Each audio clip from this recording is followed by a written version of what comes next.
Assalamualaikum warahmatullahi wabarakatuh.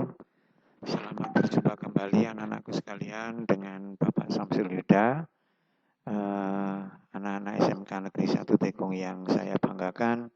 Semoga mengawali pembelajaran fisika ini kalian tetap bersemangat ya. Kali ini Bapak akan menerangkan salah satu alat ukur yang disebut dengan jangka sorong. Jadi jangka sorong ini adalah alat ukur panjang. Sebelumnya Bapak akan memperkenalkan bagian-bagian dari jangka sorong.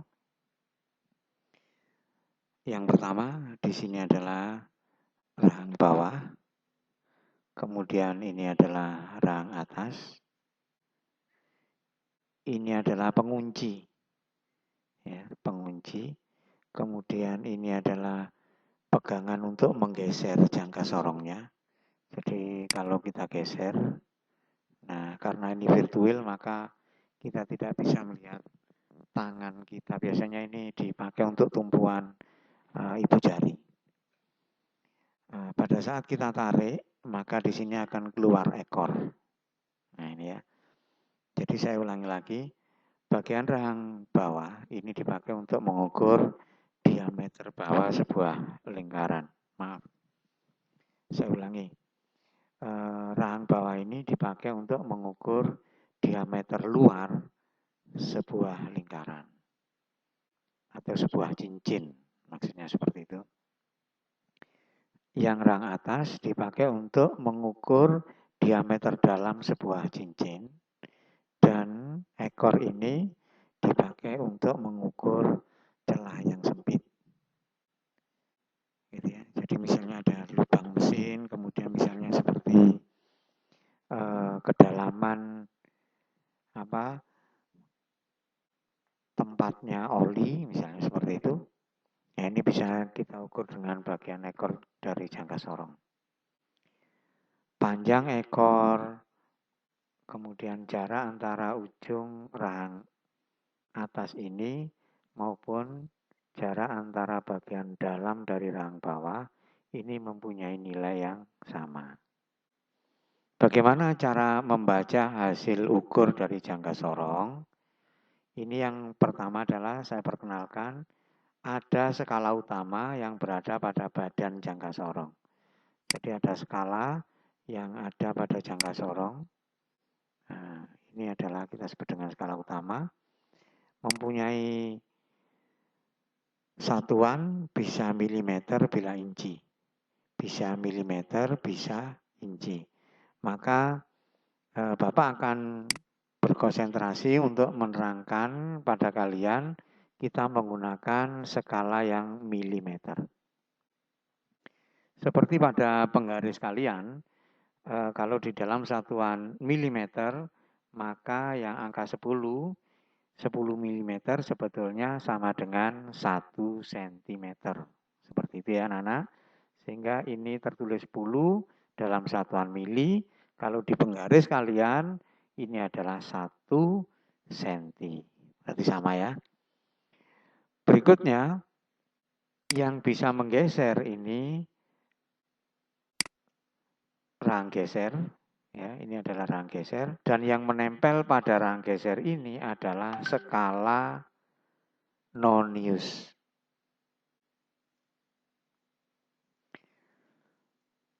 Skala Nonius pada jangka sorong ini mempunyai nilai 0,05 mm. Gitu ya. Jadi kalau di sini 3, maka kita tulis nanti adalah 0,30. Gitu. Kalau di sini, nah ini adalah 0,05 mm. Seperti itu dalam pembacaan skala Noniusnya. Mari kita coba sebelum kita melakukan pengukuran. Biasanya kalau dalam praktek sesungguhnya cara penggunaan jangka sorong ini adalah pada saat kita mengukur sebuah benda, misalnya diameter luar sebuah benda, pada saat kita geser dengan ibu jari, yang ini tempat pegangan ibu jari ini, kemudian kita letakkan benda, setelah benda tertempel rapat pada ujung-ujung rahang dalam, rahang bawah ini, jadi bagian dalam dari rahang bawah ini, setelah itu maka kita kunci. Nah, kita kunci. Fungsinya untuk apa? Biar jangka sorong ini nanti tidak berubah lagi. Begitu anak-anak ya. Jadi seperti itu. Misalnya seperti ini kita coba membacanya. Ya. Di dalam skala utama tertera di sini 20 dan ini di antara 20 dan 30 ada angka 9. Jadi di sini kalau kita hitung 1, 2, 3, 4, 5, 6, 7, 8, 9. Maka 20 dan 9. Nah, di skala yang pendek ini. Kita tulis itu ya. Nah, ini adalah terbaca pada skala utama. Kemudian kalau kita lihat angka 0 ini, nah ini adalah permulaan kita membaca skala noniusnya atau batas dari pembacaan. Ini pada skala utama di angka 9 ini kita lihat angka 0-nya tidak tepat pada angka 9, maka ada kelebihan sedikit. Nah, kelebihan sedikit ini akan bisa terbaca pada skala nonius. Nah, ini pada skala nonius yang terbaca yaitu pada warna merah muda. Ya. Kok bisa warna merah muda? Di sini caranya nanti kalau misalnya pada praktek yang nyata kalian tidak melihat warna merah muda ini, tetapi bisa kita lihat begini. Angka yang kita baca pada skala nonius adalah skala yang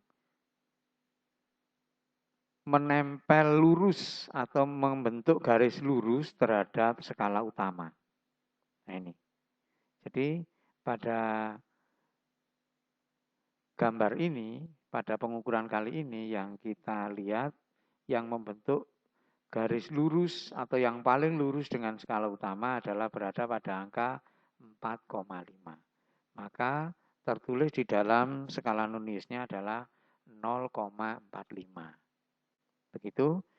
Sehingga hasil pembacaan dari pengukuran yang menggunakan jangka sorong ini adalah 20 ditambah 9, ini adalah merupakan hasil dari skala utama, ditambah 0,45 yang merupakan hasil pembacaan dari skala nonius. Sehingga hasilnya sama dengan 29,45 dalam satuan milimeter. Seperti itu anak-anak. Saya berikan contoh misalnya kita mengukur sebuah lingkaran yang kecil misalnya seperti ini. Nah ini ya. Perhatikan ini kita perbesar. Ya. Maka kita lihat di dalam skala utama adalah, nah ini adalah angka 0 mili ya. Kemudian di skala milinya di sini kita hitung 1, 2, 3, 4, 5, 6. Maka kita tulis pada skala utama adalah 0 ditambah 6. Begitu. Kemudian kalau kita perhatikan di angka 0 skala nonius, nah di sini tidak tepat lurus dengan angka 6 skala utama. Nah, berarti di sini ada kelebihan. Berapa kelebihannya?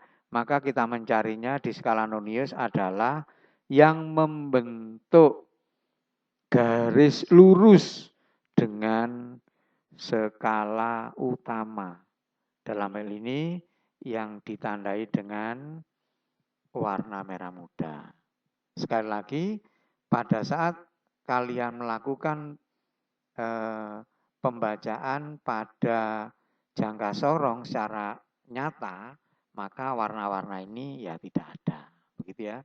Jadi nanti kalian akan bisa mencari mana skala nonius ini yang membentuk garis lurus dengan skala utama.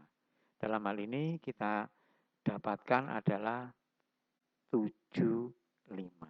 Maka kita tulis di sana 0,75.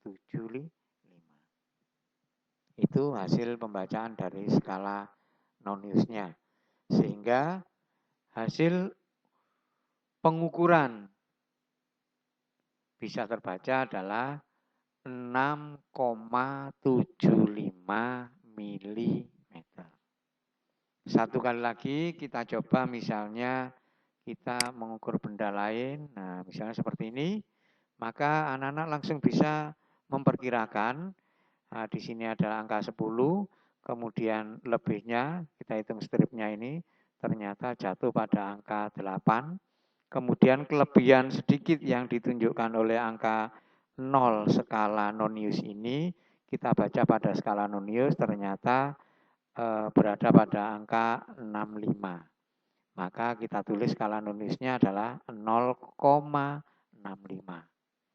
Hasil pembacaan ini adalah kita jumlahkan seluruhnya menjadi 18,65 mm. Demikian anak-anak, semoga keterangan yang pendek ini sangat bermanfaat dan kalian nantinya pada saat era COVID ini sudah berakhir, kemudian kalian secara praktek langsung menggunakan jangka sorong ini, apa yang sudah kalian pelajari bisa kalian ingat. Ya, terima kasih. Saya sampaikan. Wassalamualaikum warahmatullahi wabarakatuh.